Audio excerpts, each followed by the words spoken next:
Today we're going to close out God of the Valleys. How many are excited for the word this morning? Did not come to church just to play games. It would be a shame if you got up early, got dressed, looking all nice, drove all the way here to church with the heat that we got outside and came and just sat through service, right? How many say, I didn't just come to see God speak to somebody else's life. I came to see what God's going to do for me. I came to praise, I came to worship, and I came to apply what God is going to say to my life. It's a partnership thing, right? I'm preaching, right? I'm sharing God's word, and then you're engaging in it and then apply it to your life. I can't apply it for you. I cannot apply it for you. I had someone come up to me one Sunday years and years and years ago, back when I still had all my hair, and they came up to me one Sunday after church, and they said, hey, listen, I didn't really get a whole lot out of church today. And I was young, right? So I didn't really have the guts to say it, but I thought it. But what I wanted to say was, you didn't get a lot out of it, but what did you put into it? Because we come to church a lot of times, and it's not just to play games, right? It's not just a show. We're not just here to sit, but we're here to engage and to say, God, what is it you have to say to me? And I'm going to apply it to my life. So we'll work in this partnership this morning in 1 Samuel chapter 30. 1 Samuel chapter 30, and we'll start at verse 6. We will end at verse 10. But in 1 Samuel chapter number 30, we see that David and his men have been out fighting in a battle, and they come back to this place called Ziklag. And when they get back to Ziklag, they see that it's burned down. Now, Ziklag is where their families were. Ziklag is where their livestock was. Ziklag is where everything was that they had. They get back from the battle, and the place is burned down. Their families have been taken. Their livestock is gone. Everything is gone in this moment. And in this particular moment, for David and the men that were just fighting in battle with him, they've lost everything. Right? They've lost everything. They've won these battles, and they come back, and their wife is gone, their kids are gone, their livestock is gone, everything is gone. So understandably, David's men are a little bit upset with David, because whenever something goes down, what do? You blame the leader, okay? Right? That's 101. That's what we do. So they blame David, and they're like, David, what has happened? You've caused us to lose our families. You've caused us to lose our spouses. You've caused us to lose our livestock. Everything is gone. And they turn on David, and they start talking about stoning him. The very ones who were with David in this battle now kind of want to kill David in this moment. And they turn on him, and it says in verse number 6, David was greatly distressed. Well, yeah.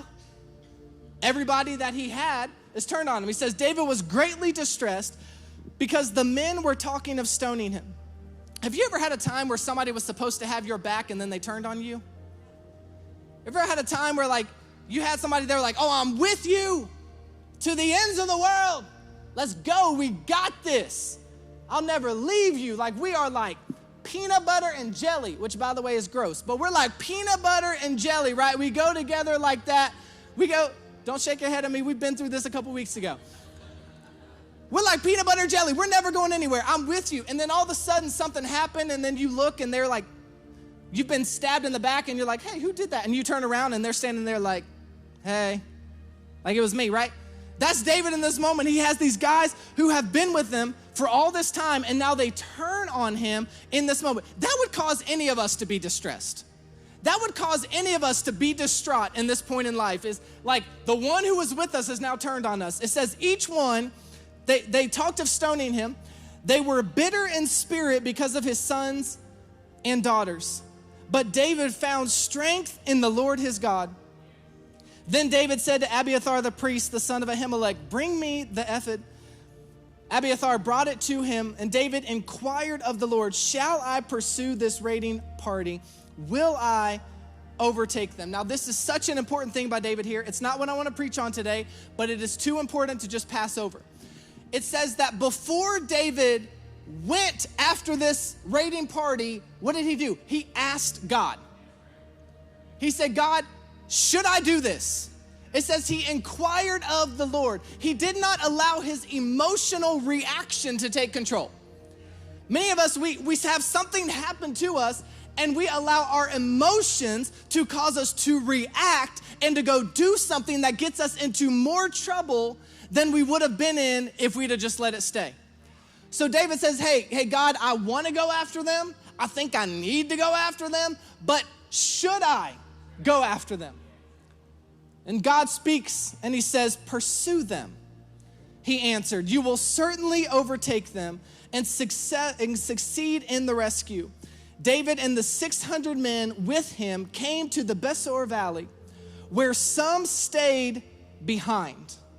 200 of them were too exhausted to cross the valley. One thing about valleys is it will decipher those who are going to stick with you and those who are going to stay behind. When you come to the valley, you're gonna find out, hey, who's really with me, who's really got what it takes to go where God is taking me, and who do I need to just leave behind? It says 200 of them were too exhausted to cross the valley, but David and the other 400 continued the pursuit. Now, in this text today, David finds himself in a very lonely place.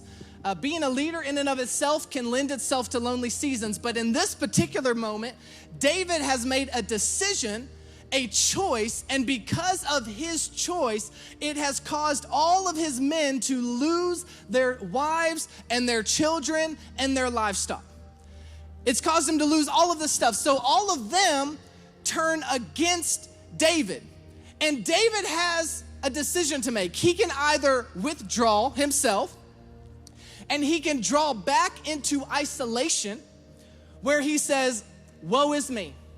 Everybody left me. Everything's been taken from me. Now I have nobody with me. They want to kill me. Woe is me. Let me just go because I've been hurt by them and just be by myself.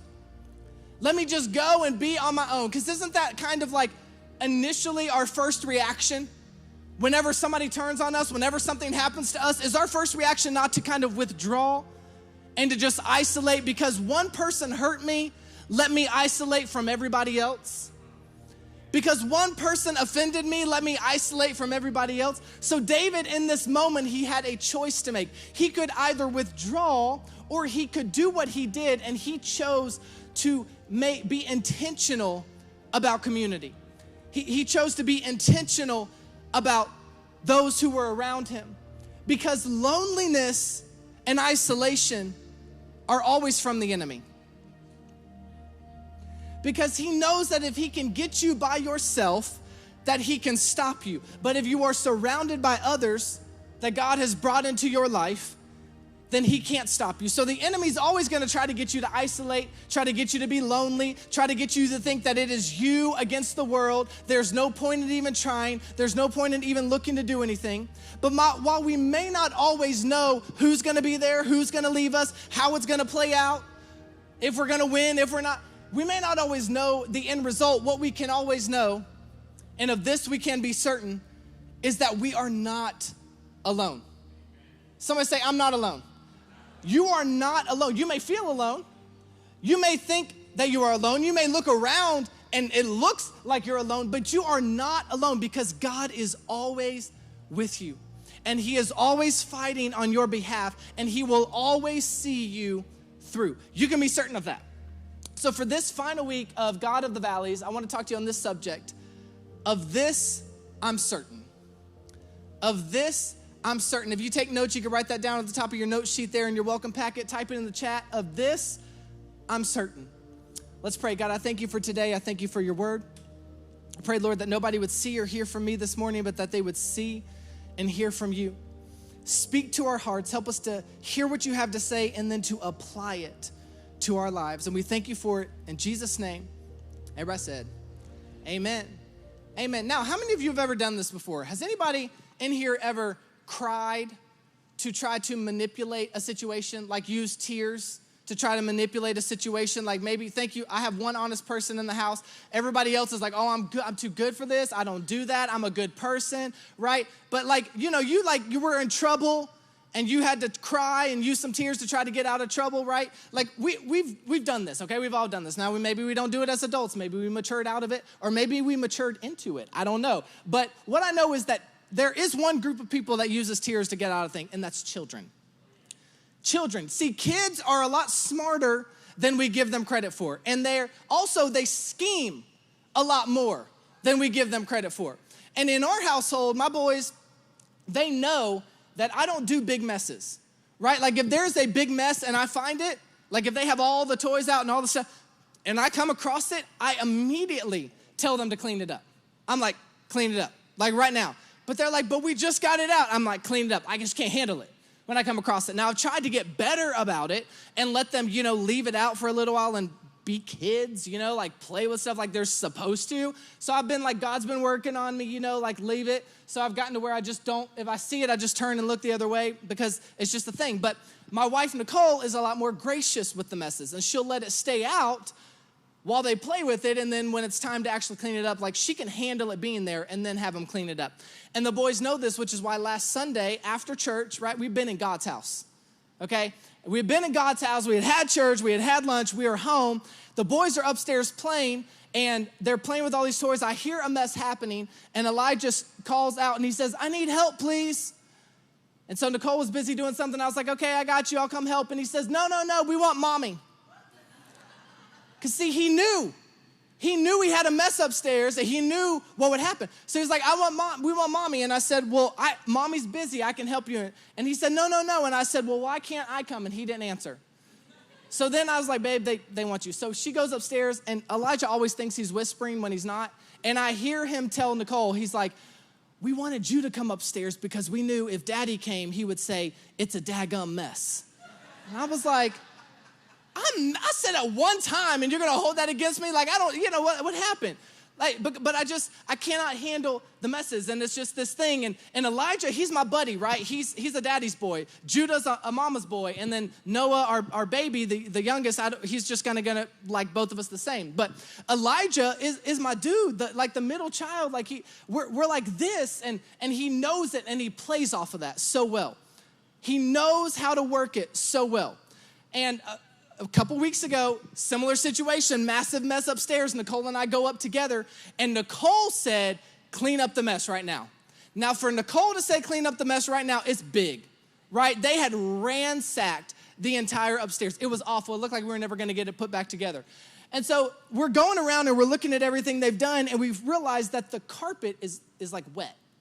And we see this bottle of it's like a refresher spray or something. I don't know, it's something of Nicole's. And they had taken it, right? Somebody had, and they had poured it on the carpet. And so when we find this, I was like, who did this? And Judah, the oldest, he ratted his brother out so fast. Like he immediately was like, it was Elijah. It was Elijah. And so Elijah comes in and he says, I was trying to water the plant. And I said, Elijah, it's a fake plant.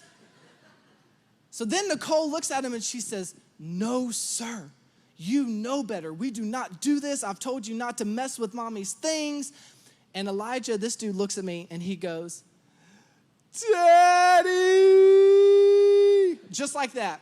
Starts screaming, crying my name. Daddy! Daddy, I need you. Daddy, uppy me. And I was strong. And I looked at him, I was like, no. You knew better. You knew not to do this. And he looks at me, and I'm looking at my wife, I'm like, see, I got this. Then he looks at me and he says, Daddy, I need you. Hold me. And I was like, come here, bud. Immediately, it was just like, okay, you got it. And I'm patting him on the back, and I'm like, it's okay. I'm like, you were just trying to help the plant out. You didn't know what you were doing. It's okay. Just because those words hold me, it just got me, right? It just right to the core. I went from this just down to immediately and held him. And in 1 Samuel chapter 30, you can kind of hear David saying this to God. He's like, God, I need you to hold me in this situation. I've gotten myself into a pickle. I'm in a bind. Everybody's left me. I'm feeling alone, and I need you to hold me. And if you're taking notes today, that's the first thing I want you to write down, is that some of us, we need to say, hey, God, hold me. Hold me. He's like, I'm alone, It's uncertain what's going to happen. I don't know how this is going to turn out. I don't know if I'm going to make it through this. I don't know what tomorrow's going to look like, and I need you to hold me. He says, hold me. It said in verse number 6 that David was greatly distressed because the men were talking of stoning him. Each one was bitter in spirit because of his sons and daughters, but David found strength in the Lord his God. In the midst of a weak moment, David found strength in the Lord his God. On paper, David was alone. Everybody's gone.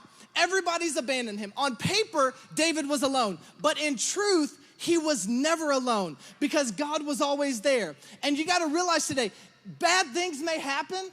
People may leave you. You may not always understand what's happening. Life may not always make sense. But God is always there to hold you.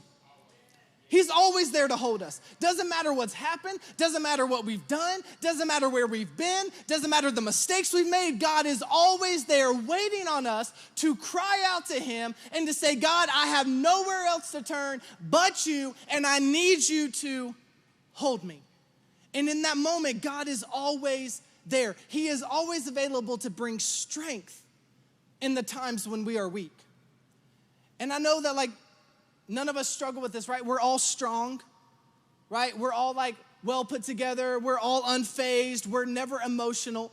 But for those of us who feel or have felt alone in a season, or who feel or have felt scared in a season, or who feel or have felt weak in a season, unable in a season, unloved in a season, for those of us who have ever felt this way, you got to realize you can find your strength in the Lord. David found his strength in the Lord. He did not find it in the 600 men. He did not find it in anything he had done. It says that he found his strength in the Lord.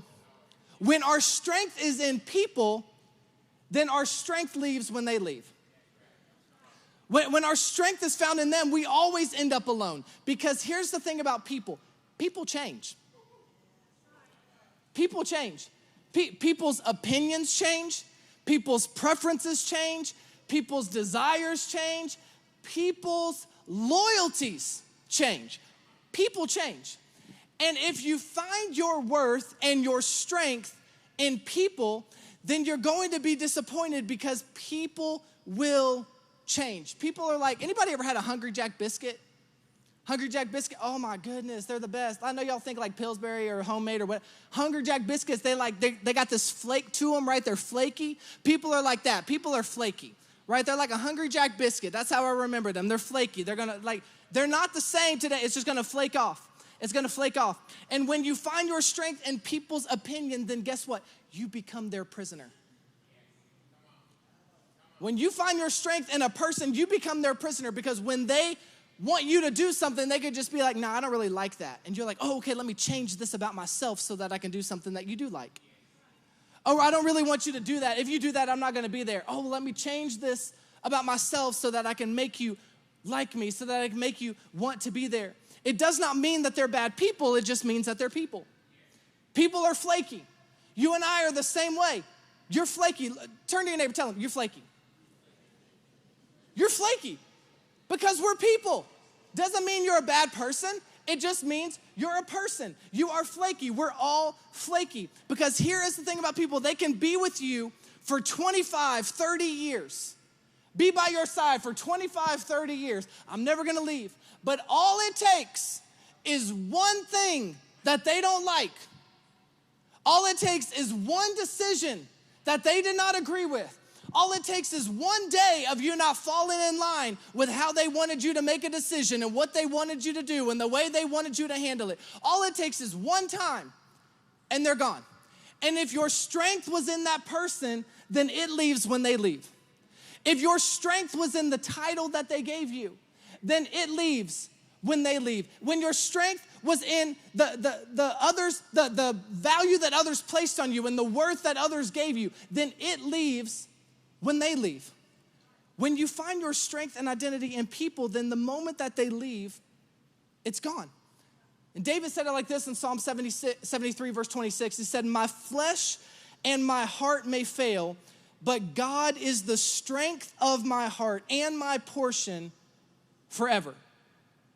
God is my strength forever. He is my strength forever. He is never changing. He is never ending. He's not going to leave. He is always there. I can always have strength because God is steady.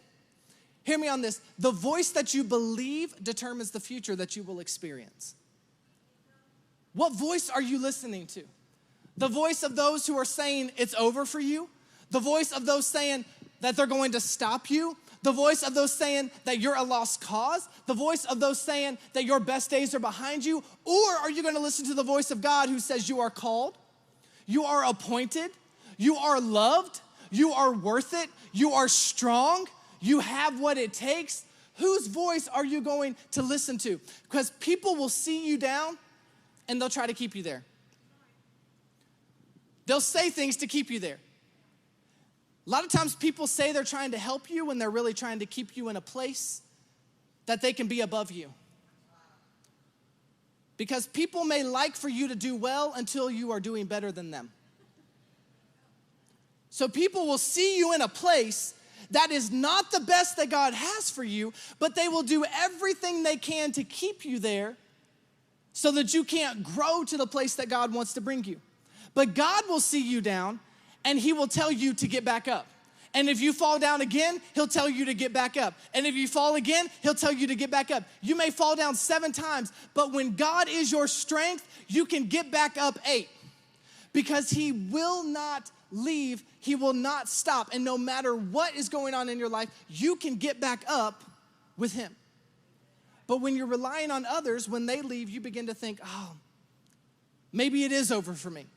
Maybe I cannot do this. Maybe my best days are behind me. Maybe it is finished. And you begin to think that everybody's left me. What is the point? Everybody's gone. What is the point?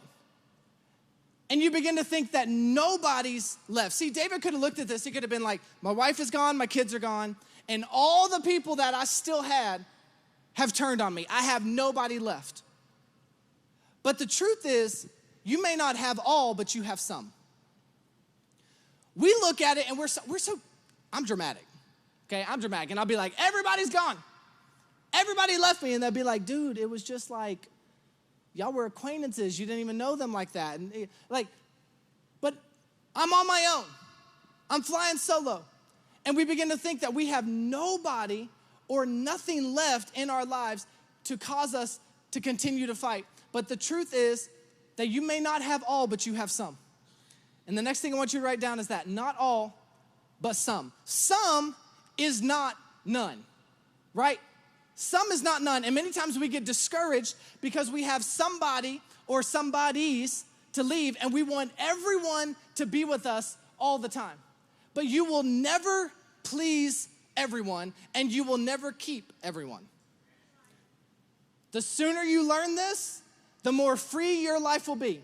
You can never please everyone. You can never keep everyone. It said in verse 9 that David and the 600 men with him came to the Besor Valley, where some stayed behind. 200 of them were too exhausted to cross the valley, but David and the other 400 continued the pursuit. So 600 started out with David, but only 400 went forward with him. 600 started out with him, but only 400 continued on, which meant that what? 200 stayed behind. And one of the most important lessons that you can learn in your life, and also one of the most difficult, is how to be okay with people leaving so that you can truly appreciate the ones that stayed. You gotta learn how to say, hey, you gotta go, that's fine. Be okay with people leaving so that you can truly appreciate the ones who stay, because it happens. And if we try to hold on to the ones who cannot go where God is taking us, then we end up being stuck ourselves. I love this quote by a guy by the name of T.F. Tenney. He said this, he said, Jesus fed 5,000, but only 500 followed him after lunch.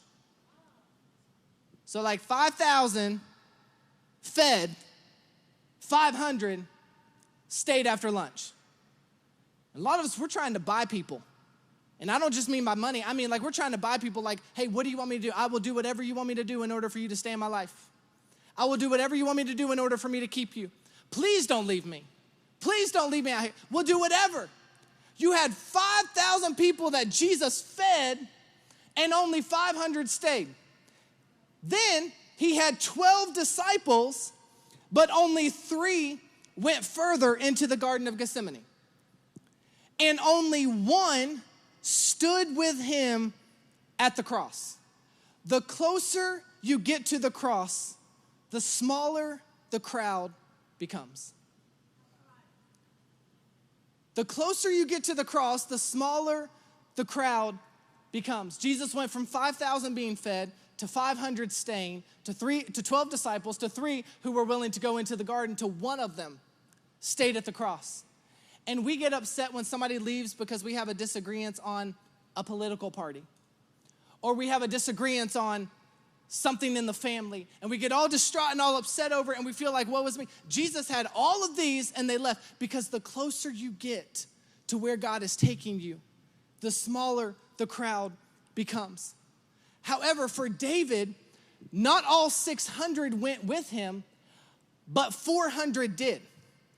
And many times we get discouraged and we feel alone, not because we are, but because we're more focused on who left than we are who stayed.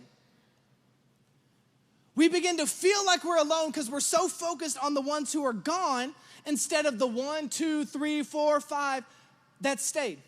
And we begin to think that we're on our own. But David, he was not alone. He had 400 that went with him, even though 200 stayed.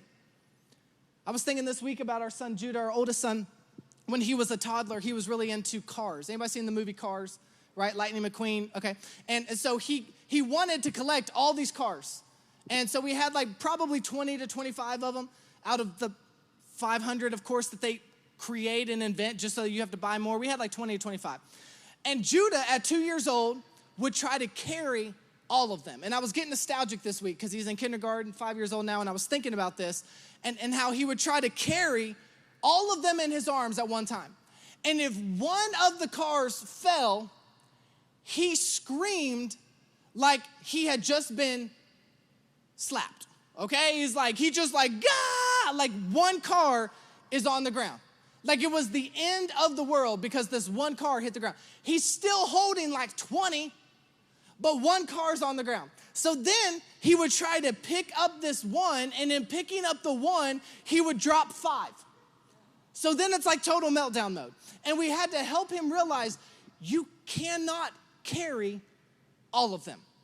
It's physically impossible, dude. You are 2 years old. You cannot carry all 20 to 25 of these cars at one time. But because one car fell down, he would get so upset over that one. And then because he was upset over that one, he would drop 5 more. And a lot of us, we're so upset over the 1 to 2 that has left that we've become distraught and we're letting the others leave our lives. We're taking them for granted. We're taking it for granted. We're forgetting what God has done, and we want all of them to be there, but not everyone or everything can go where you're going. And if you keep trying to hold on to it, then you're going to end up staying stuck in the place where you're at. Stuck in bitterness, stuck in frustration, stuck in fear, stuck in isolation. Many of us, we're giving in to the isolation temptation. And that's the last thing I want you to write down is isolation temptation. It's easy to get discouraged and to draw back into isolation. To think that because everything's not working out the way that it was or the way that it's supposed to, that the best thing for us to do is just to isolate ourselves and to draw back. But discouragement is never from God. Discouragement is always from the enemy. In fact, it has been said that if Satan cannot lead you cheerfully to hell, he will compel you to walk depressed into heaven. If he can't get you to smiling, happy, go to hell, then he's gonna do everything he can to make your life miserable while you are on this earth and try to get you depressed and isolated. And the biggest way he does this is by causing us to isolate ourselves. But David refused to allow how people treated him and what people had done to cause him to isolate. Because he and his 400, they go out to the battle, and they go and they decide they're gonna go and they're gonna pursue this army. They pursue the raiding party. They conquer them. Then they come back, and as they're coming back, watch, they pass the 200 that stayed behind. So 400 of them went and fought. They got everything. They're on their way back. There's 200 sitting there that were not willing to go. And David says, you know what? He says, let's stop and let's talk to them. Now, how many of us would have been like, oh, those 200, like, let's go around the other way? Because I just had to go do all this by myself. You left me. You abandoned me. You forgot about me. But in 1 Samuel 30, verse 21, it says, then David came to the 200 men who had been too exhausted to follow him and who were left behind at the Besor Valley. And they came out to meet David and the men with him. And as David and his men approached, he asked them how they were. This is nice. David's like, hey, how y'all doing? Y'all look well rested. Seem happy. He asked them how they're doing. Verse 22, but all the evil men and the troublemakers among David's followers said, because they did not go out with us, we will not share with them the plunder we recovered. However, each man may take his wife and children and go. David, I ain't even touching it. David replied, no, my brothers, we must not do that with what the Lord has given us.